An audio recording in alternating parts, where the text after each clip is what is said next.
Hi all അസ്സലാമു അലൈക്കും welcome back to Siya's recipe. ഓവണും ബീറ്ററും ഇല്ലാതെ മിക്സിൻ്റെ ജാറിൽ സൂപ്പർ ടേസ്റ്റി ആയിട്ടുള്ള റെഡ് വെൽവെറ്റ് കപ്പ് കേക്കിൻ്റെ റെസിപ്പി ആയിട്ടാണ് വന്നിട്ടുള്ളത്. നമുക്ക് എങ്ങനെയാണ് കപ്പ് കേക്ക് തയ്യാറാക്കാമെന്ന് നോക്കിയാലോ.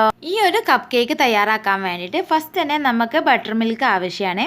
അതുകൊണ്ട് തന്നെ ഞാൻ റൂം ടെമ്പറേച്ചറിലുള്ള 1/4 കപ്പ് മിൽക്ക് എടുത്തിട്ടുണ്ട്. ഇനി ഇതിലേക്ക് 1 ടീസ്പൂണ് വിനീഗർ ചേർത്ത് കൊടുക്കുകയാണ്. വിനീഗർ ചേർത്ത് കൊടുത്തതിന് ശേഷം നന്നായിട്ടൊന്ന് മിക്സ് ചെയ്ത് കൊടുക്കുക. എന്നിട്ട് നമുക്കൊരു 10 മിനിറ്റ് റെസ്റ്റ് ചെയ്യാൻ വേണ്ടി മാറ്റി വെക്കാം. ആ സമയം കൊണ്ട് ഡ്രൈ ഇൻഗ്രീഡിയൻസ് അരിച്ചു മാറ്റി വെക്കാം. നെക്സ്റ്റ് ഞാനൊരു ഡ്രൈ ബൗളിലേക്ക് 1/4 കപ്പ് മൈദയാണ് എടുക്കുന്നത്. ഈ ഒരു കപ്പ് കേക്ക് തയ്യാറാക്കാൻ വേണ്ടിയിട്ട് ഞാൻ 1/4 കപ്പ് മൈദയാണ് എടുത്തത്. അപ്പോൾ അതിന് ആദ്യം ഞാനൊരു കപ്പ് മൈദ എടുത്തിട്ടുണ്ട്. അതിലേക്ക് ഒരു 1/4 കപ്പ് മൈദ. ഈ ഒരു 1/4 കപ്പ് എന്ന് പറഞ്ഞത് 1/2 കപ്പ് പ്ലസ് 1/4 കപ്പ് മൈദപ്പൊടിയാണ് ചേർത്ത് കൊടുക്കുന്നത്. അപ്പം ഡ്രൈ ഇൻഗ്രീഡിയൻസ് എടുക്കുമ്പം ഈ ഒരു ലെവലിൽ എടുക്കുക, എങ്കിൽ മാത്രമേ നമ്മുടെ മെഷർമെൻ്റ് ഒക്കെ കറക്റ്റായി വരുള്ളൂ. ഇതിലേക്ക് ഞാൻ 1/2 ടീസ്പൂണ് ബേക്കിംഗ് സോഡ ചേർത്ത് കൊടുക്കുന്നുണ്ട്. ബേക്കിംഗ് സോഡ എന്ന് പറഞ്ഞാൽ നമ്മൾ അപ്പത്തിനൊക്കെ ഉപയോഗിക്കുന്ന അപ്പക്കാരാണ്. ബേക്കിംഗ് പൗഡർ ഒട്ടും തന്നെ ചേർത്ത് കൊടുക്കുന്നില്ല. 1 ടീസ്പൂണ് കൊക്കോ പൗഡറും കൂടി ചേർത്ത് കൊടുത്തിട്ട് നന്നായിട്ടൊന്ന് മിക്സ് ചെയ്തിട്ട് തരിച്ചു മാറ്റി വെക്കുകയാണ്. അപ്പോൾ നമുക്കിത് വേണമെങ്കിൽ 2-3 തവണ തന്നെ തരിച്ചു മാറ്റണം. എന്നെങ്കിൽ മാത്രമേ കേക്കിൻ്റെ എല്ലാ ഭാഗത്തും നല്ല കറക്റ്റായിട്ട് പൊന്തി വരുള്ളൂ. മാത്രമല്ല നല്ലൊരു സോഫ്റ്റ് ആയിട്ടുള്ള ഒരു കേക്ക് നമുക്ക് ലഭിക്കുള്ളൂ.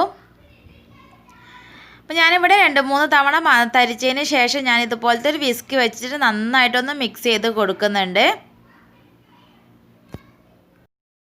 അടുത്തതായിട്ട് കപ്പ് കേക്കിനുള്ള ട്രേ റെഡിയാക്കി വെക്കണം. അപ്പോൾ ഞാനിത് ഓവൺ ഇല്ലാതെ സോസ് പാനിലാണ് ബേക്ക് ചെയ്തെടുക്കുന്നത്. അതുകൊണ്ട് തന്നെ ഞാൻ ഇതുപോലത്തെ കേക്ക് ടിൻ എടുത്തിട്ടുണ്ട്.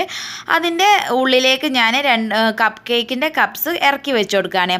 അപ്പോൾ ഞാൻ ഓരോ കപ്സും ഇതുപോലെ ലെയേഴ്സായിട്ട് 2-3 എണ്ണം എക്സ്ട്രാ വെച്ച് കൊടുക്കുന്നുണ്ട്. നമുക്ക് ഈ എക്സ്ട്രാ വെച്ച് കൊടുത്തതൊക്കെ വീണ്ടും യൂസ് ചെയ്യാവുന്നതാണ്. അപ്പോൾ കേക്ക്സിന് നല്ലൊരു ഷേപ്പ് കിട്ടാൻ വേണ്ടിയിട്ട് മാത്രമാണ് ഞാൻ ഇത്ര കട്ടിക്ക് കപ്സൊക്കെ വെച്ച് കൊടുത്തത്. അപ്പോൾ ഈ സമയം കൊണ്ട് നമ്മുടെ ബട്ടർ മിൽക്ക് ഇവിടെ തയ്യാറായി വന്നിട്ടുണ്ട്.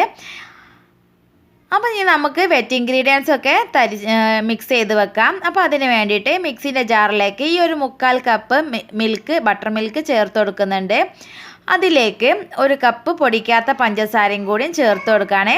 അപ്പോൾ പഞ്ചസാര പൊടിക്കണമെന്ന് ഒട്ടും തന്നെ നിർബന്ധമില്ല. മിക്സിയിലൊന്ന് ജസ്റ്റ് ജ്യൂസ് അടിച്ച് വരുമ്പോഴത്തേനും പഞ്ചസാര നന്നായിട്ട് അലിഞ്ഞു ചേരും. ഇനി ഇതിലേക്ക് 1 ടീസ്പൂണ് വാനില എസൻസും കൂടിയും ചേർത്ത് കൊടുക്കുക. ഈ ഒരു 3 മിക്സും കൂടി നമ്മൾ 1 മിനിറ്റ് നേരം ഒരു ലോ സ്പീഡിലിട്ടിട്ട് നന്നായിട്ടൊന്ന് ബ്ലെൻഡ് ചെയ്തെടുക്കുക.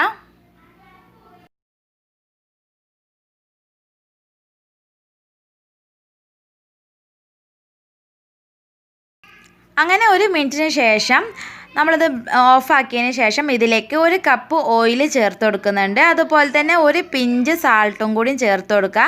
ഇനി ഇതിലേക്ക് ഞാൻ 1 എഗ്ഗ് പൊട്ടിച്ചൊഴിച്ച് കൊടുക്കുന്നുണ്ട്. റൂം ടെമ്പറേച്ചറിലുള്ള എഗ്ഗ് വേണം നമ്മൾ ചേർത്ത് കൊടുക്കാൻ. ഇതെല്ലാം കൂടി ചേർത്തതിന് ശേഷം വീണ്ടും 1 മിനിറ്റ് മിക്സ് ചെയ്ത് നന്നായിട്ടൊന്ന് ബ്ലെൻഡ് ചെയ്തെടുക്കുക. അപ്പോൾ അതിന് ശേഷം ഞാൻ ഇതിലേക്ക് 1 ടീസ്പൂൺ റെഡ് ഫുഡ് കളറും കൂടി ചേർത്ത് കൊടുക്കുകയാണ്. എന്നിട്ട് ഇതുപോലെ ഒന്ന് നിർത്തി ജസ്റ്റ് ഒന്ന് മിക്സ് ആക്കുക. അതായത് റെഡ് ഫുഡ് കളർ എല്ലായിടത്തും എത്തുന്നത് വരെ ജസ്റ്റ് ഒന്ന് മിക്സ് ആക്കുക. അതിന് ശേഷം ഞാനൊരു ഡ്രൈ ബൗളിലേക്ക് ഈ ഒരു മിക്സ് ഒഴിച്ചെടുക്കുന്നുണ്ട്. ഇനി നമ്മൾ ഡ്രൈ ഇൻഗ്രീഡിയൻസ് തരിച്ചു മാറ്റി വെച്ചത് കുറേശ്ശെ ആയിട്ട് ഇതിലേക്ക് ചേർത്ത് കൊടുത്തിട്ട് മിക്സ് ചെയ്തെടുക്കാം. പിന്നെ ഡ്രൈ ഇൻഗ്രീഡിയൻസ് നമ്മൾ ചേർത്ത് കൊടുക്കുമ്പോൾ വളരെ സ്ലോ ആയിട്ട് ചേർത്ത് കൊടുക്കുക. പിന്നെ 2-3 പ്രാവശ്യമായിട്ട് മിക്സ് ചെയ്ത് കൊടുക്കാം. നമ്മൾ ഒന്നാകെ ഇട്ട് കഴിഞ്ഞിട്ടുണ്ടെങ്കിൽ ബാറ്റർ ആകെ കട്ട കുത്തി നാശമായി പോകും. അപ്പോൾ സ്ലോലി ചെയ്തെടുക്കാം. ഇവിടെ ഏകദേശം ബാറ്റർ നല്ല റെഡി ആയിട്ട് വന്നിട്ടുണ്ട്. ഇനി ഞാനിത് കപ്പ് കേക്കിൽ ഒഴിക്കാനുള്ളൊരു എളുപ്പത്തിന് വേണ്ടിയിട്ട് ഇതുപോലെ ജഗ്ഗിലേക്ക് മാറ്റി കൊടുക്കുകയാണ്. അപ്പം നമ്മുടെ ഇഷ്ടത്തിനനുസരിച്ച് പൈപ്പിംഗ് ബാഗിലേക്കോ ജഗ്ഗിലേക്കോ മാറ്റി കൊടുക്കാം. എന്നിട്ട് ഓരോ കപ്സിലായിട്ട് ഒഴിച്ചു കൊടുക്കാം. അപ്പം കപ്സിൽ നമ്മൾ ഒഴിച്ചു കൊടുക്കുമ്പം 1/4 ഭാഗം മാത്രം ഫില്ല് ചെയ്ത് കൊടുത്താൽ മതി. ബാക്കി ഭാഗം നമുക്ക് നന്നായിട്ടിത് പൊങ്ങി വരും. ഇനി നന്നായിട്ടൊന്ന് ടാപ്പ് ചെയ്ത് കൊടുക്കുക. എയർ ബബിൾസൊക്കെ കംപ്ലീറ്റ്ലി പോകുന്നത് വരെ നന്നായിട്ട് ടാപ്പ് ചെയ്ത് കൊടുക്കാം. അപ്പോൾ ഞാനൊരു 5 മിനിറ്റ് ഫുൾ ഫ്ലെയിമിൽ പ്രീഹീറ്റ് ചെയ്തിട്ടുള്ള സോസ് പാനിലേക്കാണ് ഞാൻ ഈ ഒരു ബാറ്റർ ഇറക്കി വെച്ച് കൊടുക്കുന്നത്. എന്നിട്ട് ലോ ഫ്ലെയിമിൽ ഒരു 30 മിനിറ്റാണ് കുക്ക് ചെയ്തെടുക്കുന്നത്. അപ്പം കപ്പ് കേക്ക്സ് ഇവിടെ നന്നായിട്ട് പൊങ്ങി വന്നിട്ടുണ്ട്. മാത്രമല്ല കംപ്ലീറ്റ്ലി ഇത് കുക്കായി വന്നിട്ടുണ്ട്. അപ്പോൾ കുക്കായിണോ എന്നുള്ളത് എങ്ങനെയാണെന്ന് നോക്കാമെന്ന് വെച്ചാൽ ഇതുപോലെ സ്റ്റിക്ക് കുത്തി നോക്കുക. സ്റ്റിക്കിൽ ഒട്ടും തന്നെ ഒട്ടി പിടിച്ചിട്ടില്ല എന്നുണ്ടെങ്കിൽ ഇത് കംപ്ലീറ്റ്ലി കുക്കായിട്ടുണ്ട്. ഇനി നമുക്ക് എക്സ്ട്രാ വെച്ചിട്ടുള്ള കപ്സൊക്കെ റിമൂവ് ചെയ്ത് മാറ്റി വെക്കാം. ഇത് നമുക്ക് വീണ്ടും യൂസ് ചെയ്യാവുന്നതുമാണ്. ഇനി കപ്പ് കേക്ക് നന്നായിട്ട് ചൂടാറി വരട്ടെ, എന്നിട്ട് നമുക്കത് കഴിക്കാം. അങ്ങനെ കപ്പ് കേക്ക്സൊക്കെ ഇവിടെ നന്നായിട്ട് ചൂടാറി വന്നിട്ടുണ്ട്. അപ്പോൾ നമുക്ക് വീട്ടിൽ തന്നെ ബീറ്ററും ഓവണും ഒന്നും ഇല്ലാതെ കപ്പ് കേക്കിൻ്റെ ട്രേ പോലും ഇല്ലാതെ നമുക്ക് വീട്ടിൽ തന്നെ നല്ല സിമ്പിളായിട്ടും സോഫ്റ്റ് ആയിട്ടുള്ള കപ്പ് കേക്ക്സ് തയ്യാറാക്കി എടുക്കാൻ പറ്റും. അപ്പോൾ വീഡിയോ എല്ലാവർക്കും ഇഷ്ടമായി എന്ന് വിചാരിക്കുന്നു. ഇഷ്ടമായിട്ടുണ്ടെങ്കിൽ നിങ്ങൾ തീർച്ചയായിട്ടും ലൈക്ക് ചെയ്യാനും ഷെയർ ചെയ്യാനും മറക്കരുത്. പിന്നെ ചാനൽ ആദ്യമായിട്ടാണ് കാണുന്നുണ്ടെങ്കിൽ പ്ലീസ് സബ്സ്ക്രൈബ് ചെയ്യാം.